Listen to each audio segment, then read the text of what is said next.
Love books and bargain shelves online? Before you buy from gumlist.com, let's find out if this online bookstore is legit or a risky fake. Here's the honest breakdown. Gumlist.com presents itself as a book marketplace where you can browse and buy books from different genres, from classics to fiction to textbooks, and even used titles. Some descriptions suggest it connects buyers and sellers. Here's a few positive signs. The site uses HTTPS encryption, which is a basic protection for any online store. Domain has been around for over a year, which is a bit longer than many one-day scam shops. And one security scanner even gave it a moderately high safety score based on technical signs like SSL and blacklist checks. But these don't prove it's a trustworthy bookshop on their own, just that their website has some basic security in place. Now the concerns, and they're significant. Multiple scam analysis sites rate gumlist.com with low trust scores like 45 out of 100, suggesting medium risk activity and possible ties to dubious web networks. The domain owner details are hidden, and the website has very low traffic and no presence on major review platforms like Trustpilot. That means no independent proof people have bought books and received them. At least one user outage review found that someone ordered a physical paperback but received only an ebook file, and the customer service said the listing had changed behind the scenes.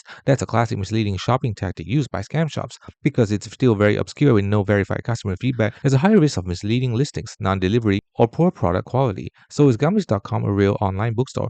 Right now it's high risk and unproven. Some scanners flag it as suspicious with low scores, and there's no solid history of real buyers receiving books as advertised. If you think about buying from here, exercise extreme caution, check payment protections, and consider sticking with well-known book retailers instead.